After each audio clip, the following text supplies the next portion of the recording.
Assalamualaikum warahmatullahi wabarakatuh. A'udzu billahi minasyaitonir rajim. Bismillahirrahmanirrahim.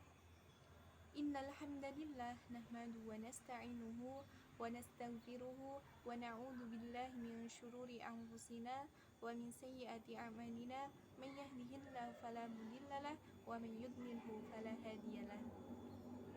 Asyhadu an la ilaha illallah wa asyhadu anna Muhammadan abduhu wa rasuluhu la nabiyya ba'da. Pertama-tama, marilah kita memunajatkan puji syukur hadirat Allah Subhanahu wa taala yang telah memberikan kita nikmat berupa nikmat iman, Islam dan kesehatan sehingga sampai detik ini kita masih diberi kesempatan untuk terus beramal baik, untuk terus thalabul ilmi guna mencari bekal di akhirat kelak.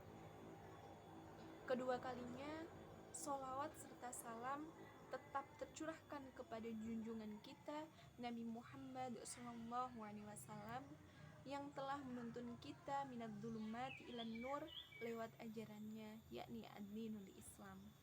Dan semoga di yaumul qiyamah nanti kita semuanya bisa mendapatkan syafaatnya. Amin amin ya rabbal alamin.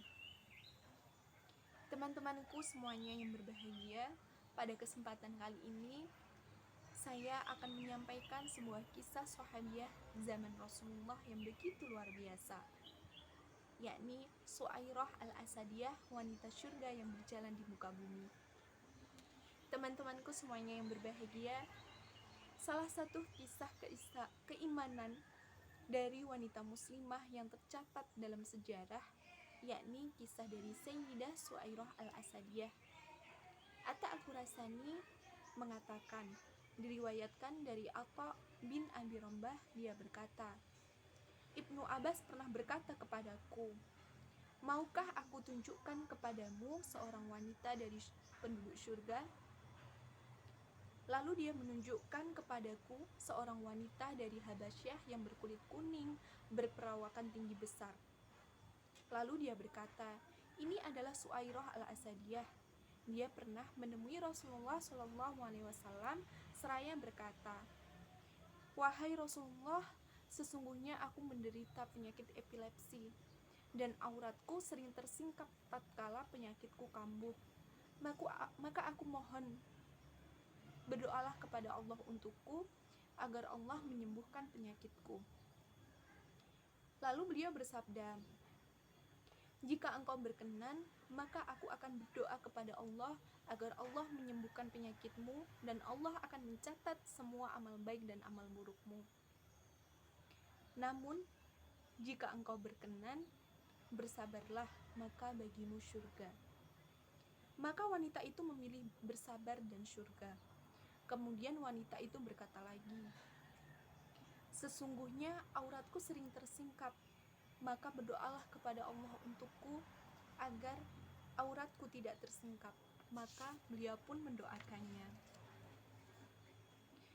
Pernahkah sejarah mengisahkan atau menyebutkan kepada kita tentang kesabarannya seperti ini? Seorang wanita yang bersabar atas penyakitnya. Akan tetapi, balasan bagi kesabarannya ini adalah surga yang harganya sangatlah mahal. Surga, wahai saudariku, surga yang sangat dirindukan oleh para wanita muslimah, oleh para wanita yang beriman.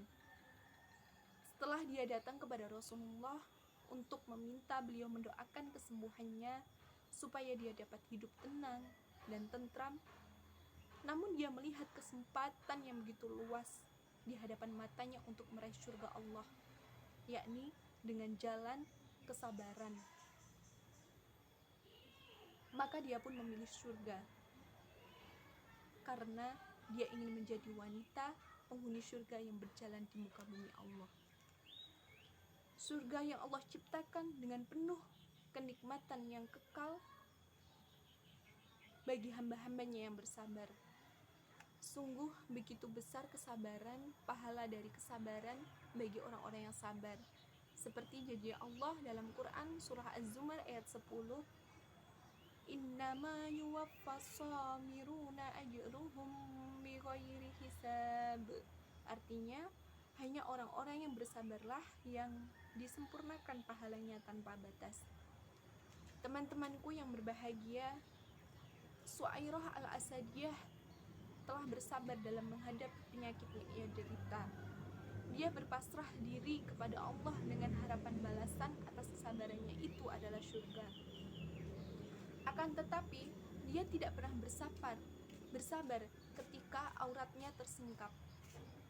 Namun, karena rasa malunya dan juga keimanannya kepada Allah Subhanahu wa Ta'ala atas perintah Allah dan Rasulnya untuk selalu menutup auratnya, maka dia pun meminta Rasulullah SAW agar berdoa untuknya kepada Allah agar tatkala penyakitnya kambuh, auratnya tidak tersingkap. Maka Rasulullah pun mendoakannya. Lalu bagaimanakah dengan para wanita masa kini yang sengaja datang kepada desainer baju untuk didesainkan baju yang sejatinya itu mempertontonkan betis, dada, ataupun bagian tubuh lainnya yang seharusnya itu tidak dipertontonkan, yang seharusnya itu ditutupi dengan sebaik mungkin. Lalu di manakah posisi mereka di surga sementara mereka selalu melanggar perintah Allah dan Rasulnya? Padahal sudah jelas kewajiban untuk menutupi tubuhnya, menjulurkan jilbabnya, seperti yang termaktub dalam Quran Surah Al-Ahzab ayat 59 yang artinya, "Wahai Nabi, katakanlah kepada istri-istrimu, anak-anak perempuanmu, dan istri-istri orang mukmin, hendaklah mereka menjulurkan jilbabnya ke seluruh tubuh mereka. Yang demikian itu agar mereka mudah untuk dikenali dan mereka tidak diganggu. Dan Allah Maha Pengampun, Maha Penyayang." Teman-temanku yang berbahagia, sungguh Sayyidah Suairah ini telah bersabar terhadap penyakit. Akan tetapi dia tidak bisa bersabar jika auratnya tersingkap, jika auratnya terlihat. Oleh karenanya Allah menutupi auratnya di surga dan memberikan kabar gembira kepadanya dengan hal tersebut. Pertanyaannya yang patut dipertanyakan saat ini dengan melihat realita yang sekarang ini terjadi, apakah para wanita muslimah masa kini senantiasa menutupi auratnya sehingga Allah akan menutupi mereka dengan perlindungannya di dunia dan di akhirat? Apakah para wanita muslimah yang diuji dengan penyakit dapat bersabar dan mengharapkan pahala atas penyakit yang menimpanya seraya mengharapkan keridhaan Allah, sehingga penyakit tersebut akan menjadi pemberat timbangan amal baiknya serta menjadi pintu yang membuka luas baginya untuk menuju surga? Wahai saudariku, sesungguhnya surga itu sangatlah mahal, sedangkan harga yang harus dibayarkan untuk itu hanyalah sedikit saja. Maka tinggalkanlah harta benda duniawi demi mencari barang dagangan Allah yang mahal itu. Wahai barang dagangan Ar-Rahman, engkau tidaklah murah, akan tetapi engkau sangatlah mahal bagi seorang pemalas. Wahai barang dagangan Ar-Rahman, tidaklah ia diperoleh dari 1000 kecuali 1 atau 2 orang saja. Sekian yang dapat saya sampaikan, semoga bermanfaat dan dapat memotivasi kita sebagai perempuan muslimah untuk terus taat terhadap perintah Allah dan Rasulnya, untuk terus belajar bersabar setiap harinya, untuk terus menyempurnakan dalam berpakaian sehingga kita dapat menjaga aurat kita sebagai muslimah agar tidak terlihat oleh yang bukan mahram. Sekian yang dapat saya sampaikan. Mohon maaf apabila ada salah kata yang kurang berkenan. Akhirul kalam, nun wal qalami wa ma yasturun. Tsumma wassalamualaikum warahmatullahi wabarakatuh.